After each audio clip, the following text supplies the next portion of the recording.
전기차로 승부 보겠다. 현대차가 또 이번에 내연차 엔진 개발센터를 전격 폐지했는데 현대차가 다시 한번 전기차 판매 목표치를 올렸습니다. 현대차는 미래 모빌리티 산업의 주도권 확보를 위해 앞으로 10년간 109조 원을 투자하겠다고도 밝혔습니다.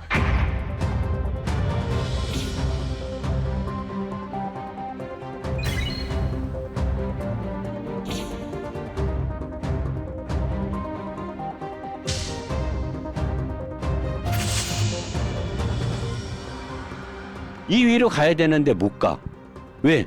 완전히 판을 바꿀 뭔가가 있어야 되는데 프로그램을 아예 뒤바꾸든가 뭔가 다른 패러다임이 나와야 되는데 안 되는 거야. 2019년에 나온 배터리나 지금의 배터리, 테슬라가 지금 하는 원통형 배터리 말고는 크게 발전된 게 없어요. 지들이 말하는 혁신의 문을 넘어 전기차가 엄청나게 뭔가를 해줄 것 같았지만 사실은 별반 다를 거 없다라는 거죠. 그러면 앞으로는 별반 다를 게 있을 것 같아요? 전기차는 아직은 시기상조고, 노사장이 늘 말하는 게 1세대 전기차를 살 필요는 없다.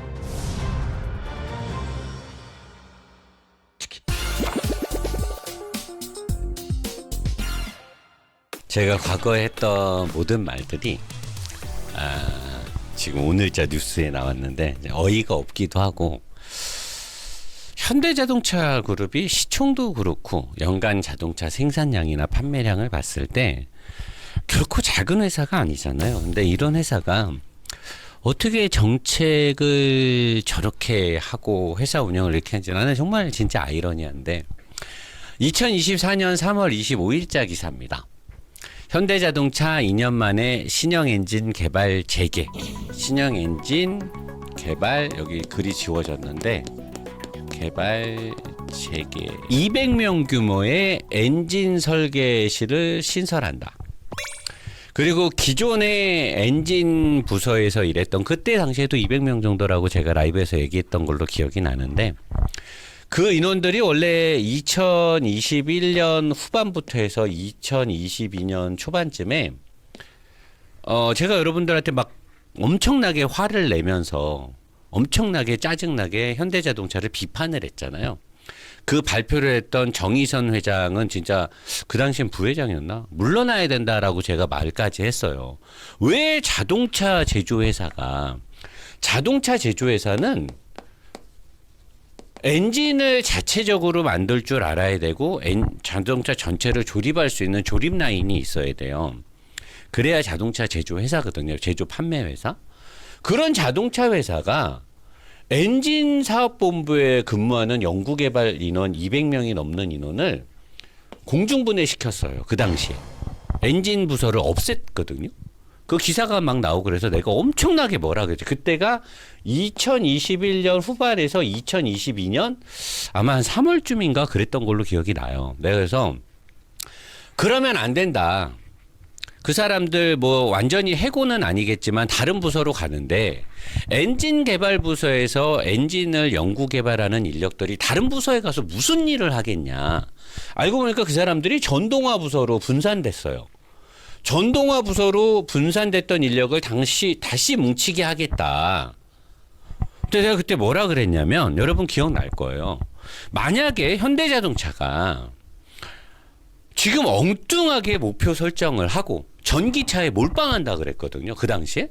정의선 회장이 그 당시에 그런 식으로 얘기한 걸 내가 기억이 나요. 그게 뭐 어서 인터뷰인가 뭔가 아니면 어서 뭐 발표회장인가 그런데, 전기차 몰빵하면 안 된다. 내연기관은 단종될 수가 없는데 전기차에 몰빵을 한다는 게 말이 되냐. 내연기관을 만들던 회사가 병행으로 가야 된다. 그리고 너네들이 만들어서 지금 문제가 되고 있는 스마트 스트림 엔진에 대해서 책임을 져야 될 거 아니냐. 지금 스마트 스트림 엔진 문제가 이렇게 터지고 있는데 이제 와서 엔진 개발 사업본부를 해체시킨다. 그러면 이 엔진에 대한 문제점들을 누가 해결할 거냐. 왜 이렇게 무책임한 행동을 하느냐. 그리고 만약에 너네들이 지금 정의선 회장이 이렇게 결정을 해서 엔진 사업본부를 공중분해시켰어. 자, 이 사람들을 내가 그 당시에 이렇게 똑같이 얘기했어요. 다른 부서에 보내고 어디 지방으로 뭐 파견을 보내고 뭐 했어. 그랬다가 이게 아닌갑다. 2, 3년 뒤에 다시 엔진 사업본부를 다시 만든다는 가정을 했을 때 내가 정확히 이렇게 얘기했거든요. 그때 공중분해 시켰던 개발자들을 다시 부르면 퍽이나 그 사람들이 감동을 받고 아, 이 회사를 위해서 진짜 열심히 일해야겠다라고 할 것이냐. 안 할 거다. 이 회사는 언제든 미래에 대한 로드맵을 설정을 잘못하고 그로 인한 결정으로 인해서 내 목숨은 파리 목숨처럼 왔다 갔다 하는 회사인데 그런 회사에서 누가 열정적으로 일하고 싶겠어요. 내연차의 종식을 왜 얘기했고 왜 전기차에 몰빵하려고 했냐면 유로6까지 지금의 환경 규제를 하다가 유로7을 적용한다고 한 거예요. 유로7을 적용한다고 하니까 유로7을 적용하게 되면 환경 규제에서 뭐가 제일 문제가 되냐면 우리 이제 자동차가 엔진이 가동되면서 나오는 환경 물질들이 질소산화물, 미세먼지, 일산화탄소, 비메탄, 유기가스, 암모니아와 아산화, 질소, 뭐 메탄 이런 것들이 막 쏟아져 나오는데 그중에 디젤 차들이나 내연차 중에 가장 문제가 되는 게 일산화탄소하고 미세먼지하고 질소산화물이란 말이에요. 근데 이 질소산화물이 유로6에서는 0.4인데 유로7에서는 0.15예요. 그러니까 한 3배가 강화되는 건데 도대체 이거를 규제를 만족할 수가 없다라고 하면서 현대자동차는 일단 디젤차가 적용된 포터, 봉고도 디젤 엔진을 단종을 시키고 디젤 엔진이 적용된 승용차 라인업도 다 단종시켜버리고 그 다음에 뭐 펠리드 뭐든 이런 애들도 다 단종이 들어가잖아요. 그러면서 유튜버들이나 현대 기아 자동차를 존나게 빨아주려고 소비자한테 거짓말하고 지 돈 버는 거에만 혈안이 돼 있는 새끼들이 뭐라 그랬어요. 토요타나 뭐 독일 애들은 전기차에 대한 기술이 없어서 전기차를 못 한다.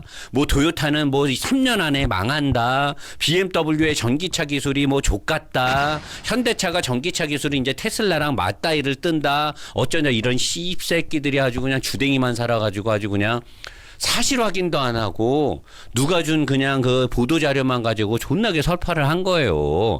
그 새끼들이 범인이에요, 진짜. 근데 나는 그 당시에 뭐라고 얘기했어요. 규제가 그렇게 강화됨에도 일본 애들은 하이브리드를 밀고 나가면서 전기차 시장이 그렇게 급하게 되지 않을 걸 예측하기 때문에 토요타나 혼다 애들은 전기차 준비를 천천히 차곡차곡 하는 거고 독일 애들은 전기차는 전기차대로 준비를 하면서 하이브리드와 마일드 하브 등을 하고 디젤 엔진이라든가 내연기관의 연료 분사라든가 이런 시스템을 연구 개발을 해서 유로7의 환경 규제를 만족할 수 있는, 충족할 수 있는 엔진들을 개발하고 있다라고 내가 얘기를 했잖아요. 이 수치만을 봤을 때는 현대자동차한테는 불가능한 수치였겠죠. 왜? 기존에 팔던 유로6도 나는 현대자동차의 엔진이 유로6도 제대로 대응을 했는지 나는 의문이 들고 있었으니까. 왜? 내가 IG 그랜저 디젤을 탔었잖아요. 시동 걸고 뒤에 있으면 눈이 매워갖고 있을 수가 없어. 지하 주차장에서 예열을 할 수가 없어요. 다른 사람들한테 민폐거든. 그게 유로6를 득했던 엔진으로 저는 알고 있어요. 누가? 우리나라 환경부가, 우리나라 국토부가 인정을 해줬었어요. 근데 뒤에 서 있으면 눈이 매워갖고 시동을 걸어놓을 수가 없어. 현대자동차 그룹이 2년여 만에 내연기관 연구개발 전담 조직을 다시 꾸리고 새로운 엔진 개발에 착수했다 기사가 났어요. 기존의 전동화 부서로 거시게 됐던 인력들, 좌천됐거나 발령이 됐던 인력들을 다시 컴백시키고 현대차 그룹은 2021년 말 연구개발 핵심 축을 내연기관에서 전동화 중심으로 옮겨가려고 어쩌고저쩌고 기사 존나 나왔고 그때 당시 노 사장은 자동차 회사가 엔진 사업을 포기하면 어떡하냐. 그게 무슨 자동차 회사냐라고 엄청나게 제가 뭐라고 지적을 했던 거고 조직 개편을 진행하며 현대차 그룹은 전기차의 올인이라는 슬로건이 있었고 뉴스 내용 등을 우리는 확인했었습니다. 나는 정의선 회장이 이렇게 말한 거를 분명히 봤거든요. 누가 이런 말을 하고 이런 결정을 했을까요? 현대자동차 안에서. 현대자동차 안에 결정권자는 그렇게 여러 명이 아니겠죠. 내연기관 종말을 의미했고 배출가스 규제는 유로7이다 어쩌고 저쩌고 막 얘기했는데 아니 정말 난 다시 한번 묻고 싶은데 여러분도 내연기관이 그렇게 빨리 없어진다는 게 그게 상식적으로 말이 됩니까? 아니 우리 일반인들이나 나 같은 딱졸 일개 자동차 유튜버도 그게 상식적으로 말이 안 된다라고 생각을 하는데 어떻게 전 세계 5위 안에 드는 거대 공룡 자동차 기업이 이런 예측을 못했을까요? 이 말이 되나요? 이런 게 안 보이면 그럼 내 생각에는 회사 접어야 되는 거 아닙니까? 아니 자동차 이 연간 700만 대 이상을 생산 판매하는 회사에서 이 정도의 예측 수요 조사를 못 할 거면 하지 말아야죠. 그냥 현실적이지 못한 유로7에 강력 반발한 자동차 업계, EU와 의회 그리고 미국 환경보호청은 규제 발표 완화와 종식될 것으로 예상했던 내연기관 수명을 연장시켜줬어요. 현실적으로 내연기관은 앞으로 함께 더 가야 된다라고 판단을 한 거죠. 그리고 전기차의 인프라 구성에도 문제가 있음을 그들도 인지를 한 거고요. 현대차 그룹 엔진 설계실은 유로7 대응을 위한 신형 엔진을 개발한다고 합니다. 배출량에 대한 규제, 성능과 내구성에 대한 테스트 조건, 제네시스 제품군의 하이브리드 도입. 이제 와서 기존에 있던 스마트 스트림 엔진도 문제가 있다고 내가 그렇게 얘기했는데 그 엔진의 문제점도 100% 해결도 못했는데 이제 와서 유로7을 대응할 수 있는 엔진을 만들고 제네시스의 하이브리드, 병렬 시스템에 DCT 클러치가 들어가는 그 하이브리드 시스템을 또 한다고 나는 늦었다고 봅니다. 정말 내가 대한민국의 국민으로서 저는 국뽕이 되게 높은 사람인데 대한민국의 국민임을 자랑스러워하는 사람이고 우리나라의 기업들이 잘 되기를 누구 못지않게 바라는 사람인데 나는 현대자동차가 지금에 와서 내연기관의 기술 개발에 집중한다? 이미 한참 늦었다고 봅니다. 옛 속담에 늦었다고 생각했을 때가 가장 빠른 시기다라는 말에 나는 동감하지 않아요. 늦었다고 생각했을 땐 존나 늦은 거예요. 이미 늦었습니다. 현대자동차는 많이 늦었어요. 지금 만약에 현대자동차가 유로7을 대응하는 엔진을 잘 만든다? 잘 만드는 것도 어렵고 불가능해 보이는데 거기에 대응하는 미션 개발이 안 됩니다. 이미 DCT 습식 8단이 잘못 나왔기 때문에 나는 이미 여기서 게임은 끝났다고 봐요. 현대자동차는 자동차 내연차를 제작, 설계, 판매함에 있어서 가장 중요한 파워트레인에 대한 기술이 너무나 부족한 거죠. 엔진과 미션 모두 다 너무나 부족하고 알버트 비어만의 부재에서 오는 주행 세팅도 이미 기술적 한계를 나는 보여진다고 보기 때문에 현대자동차의 내연기관 시장의 미래는 굉장히 어둡다라고 저는 바라보고 있습니다. 되게 안타까운 상황인 거죠.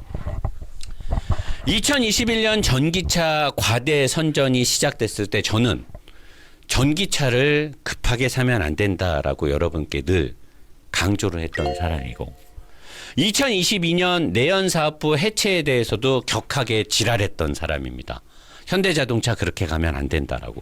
그리고 2025년 이후 2030년쯤 전기차 전환은 불가능하다. 내가 그때 사람들이 2030년부터는 다 전기차가 된대. 내가 불가능한데? 일단 충전이 안 되고 인프라 구축이 안 되고 그럼 지금 돌아다니는 내연차를 어떻게 없앨 거냐. 내가 그때 그랬잖아. 2030년에는 다 전기차 타고 다니니까 지금 사야 된다는 거야. 안 사면 큰일 난대. 그렇게 말한 유튜버들 많아요. 내가 뭐라고 그랬어. 011 핸드폰을 없애는데도 15년이 넘게 걸렸다. 안 쓰는데도. 011을 사람들이 거의 안 쓰는데도 그 번호를 완벽하게 없애는데 15년이라는 시간이 걸렸어요. 근데 내연기관은 지금 쓰고 있잖아. 사람들이. 쓰고 있는 차를 가갖고 뺏을 거야? 뭐 공산국가야? 타고 다니는 차를 없애버리고 어떻게 없앨 건데? 내가 그랬잖아. 내연차를 타고 다니는 걸 어떻게 없앨 거냐. 그러니까 내연차의 단종을 그렇게 빨리 예언하면 안 된다라고 내가 얘기를 했잖아요. 근데 지금 다 현실화가 됐잖아. 전기차도 그렇고. 그러니까 여러분들이 제가 말하는 게 100% 맞거나 제가 똑똑한 사람은 아니에요. 저는 그냥 여러 가지 정보를 취합해 봤을 때 보이거든요. 자동차에 관심이 있고 자동차 리뷰를 진행하고 자동차 유튜버라면 여러 정보를 다방면으로 수집을 해서 분석을 해야 되는 거예요. 특정 기업이나 특정 브랜드가 주는 그 자료만을 가지고 소비자들한테 어필을 하면 안 된다는 거죠. 왜? 본인은 그게 직업이니까 여러 각도로 여러 자료를 다방면으로 봐야 되는 거예요. 그렇게 해서 여러 가지의 정보를 소비자와 시청자들한테 줘야 된다는 거죠. 근데 유튜버들이 그렇게 안 해. 그렇게 안 하는 데는 다 이유가 있겠죠. 특정 브랜드나 특정 뭐로부터 이익 관계가 있기 때문에 그렇게 하겠죠. 이익이 없는데 그런 짓을 왜 하겠어요. 그러니까 이런 부분들을 앞으로 여러분들이 좀 여러분들도 그런 것들을 걸러내고 여러 자료를 비교하면서 그들한테 지적질을 해줘야 되는 거고, 자동차라는 거는 단편적으로 빠르게 뭐가 될 수가 없어요. 그리고 나는 정말 현대자동차가 잘 되기를 바라는 사람이지 현대자동차를 대놓고 일부러 까는 게 아니에요. 근데 현대자동차가 정책적으로 그리고 로드맵이 너무나 어설프고 말도 안 되게 회사가 가기 때문에 내가 그게 안타까워서 이런 말을 하는 거예요. 그래서 여러분들도 이런 현대자동차가 우리나라의 마지막 남은 자동차 브랜드잖아요. 잘 돼야 되잖아요. 이런 현대자동차가 잘 될 수 있도록 여러분들도 빨리 여러 방법을 동원해서 현대자동차 수뇌부가 좀 옳은 결정을 하고, 차를 모르는 윗급에 있는 분들은 빨리 내려오시고, 안 되면 짜줘야죠. 능력이 안 되는데 그 자리에 왜 있습니까? 내가 말하잖아. 무능한 장수는 적보다 무섭다.